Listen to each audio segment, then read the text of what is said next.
बार हम लोग को लगता है कि भगवान ने हमको ऐसे घर में पैदा कर दिया है कि जिसमें शायद इतनी सुविधा नहीं मिल पा रही है, या जैसे मैं कहानी से ही शुरू करता हूँ। आप सबने शायद सुना होगा नाम श्री अब्दुल कलाम जी का। हमारे भूतपूर्व राष्ट्रपति थे वो, 2002 से 2007 तक। उनके जीवन में भी कठिनाइयों की कोई कमी नहीं थी। वो एक बहुत ही गरीब परिवार में पैदा हुए थे। उनके पिताजी जो थे वो एक नाविक थे, नदी पार कराया करते थे लोगों को, इस पार से उस पार, उस पार से इस पार। कुछ थोड़ा बहुत पैसा मिल जाता होगा नदी पार कराने का, लेकिन क्योंकि उनका परिवार बहुत बड़ा था इसलिए वो पैसा एनफ नहीं होता था। तो उनको खुद से भी बहुत काम करने पड़ते थे।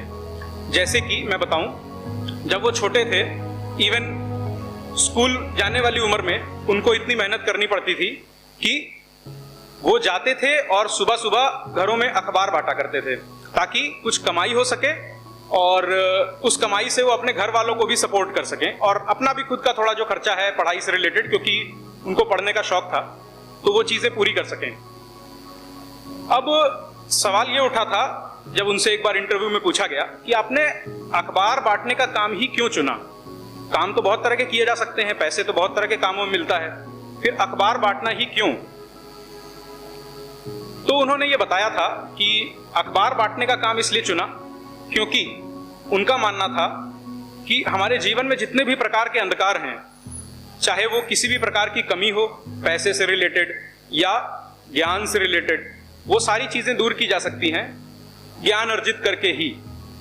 और अखबार से बड़ा ज्ञान का स्रोत उनके अनुसार कोई था नहीं, तो वो अखबार बांटते थे और बांटते बांटते में ही पूरा अखबार पढ़ डालते थे।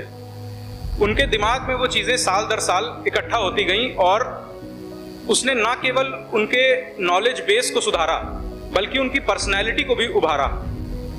तो इस तरह से एक अखबार बांटते हुए भी पढ़ना उनके डेडिकेशन और उनकी मेहनत को भी दिखाता है कि ना केवल वो अपनी परिस्थितियों से जूझ रहे हैं, बल्कि जैसा हमारे प्रधानमंत्री साहब भी कहते हैं कि आपदा को अवसर में बदलते हुए वो उस परिस्थिति का भी लाभ उठा करके वहां से भी ज्ञान अर्जित करने की कोशिश कर रहे हैं।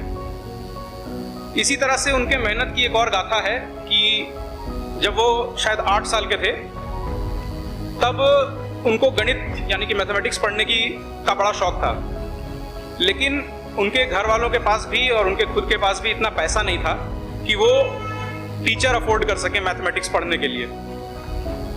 तब उनको पता चला था कि उनके गांव से कई किलोमीटर दूर एक गणित के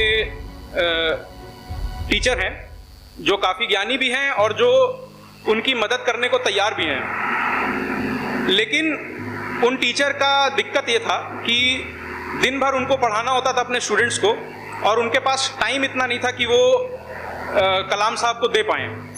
तो बहुत बात करके ये बात उठी कि चलिए सुबह 4 से 5 मैं 1 घंटे आपको दे दूंगा और आप उस समय आकर के मेरे से मुफ्त में पढ़ सकते हैं। अब आप लोग भी जानते हैं सुबह 4 बजे पढ़ने जाने का मतलब है कि नहा धोआ करके जाना है और कई किलोमीटर दूर जाना है। उस समय उनके पास साइकिल वाइकिल भी नहीं थी, पैदल ही जाना है।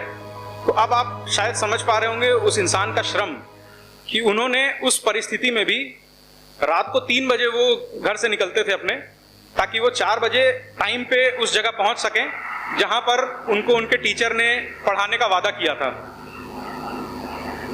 यहां से आप देख सकते हैं कि एक इंसान जिसके पास कुछ भी नहीं था, भगवान ने उनको किस्मत के नाम पे बस ये दिया था कि हाँ आपको पैदा कर दिया है, अब आपको अपना रास्ता खुद बनाना है। उस इंसान ने उन विषम परिस्थितियों से उठ करके और वो मुकाम हासिल किया कि ना केवल वो भारत के सर्वश्रेष्ठ साइंटिस्ट में से एक जाने जाते हैं, बल्कि भारत के सर्वोच्च पद पे भी रह चुके हैं।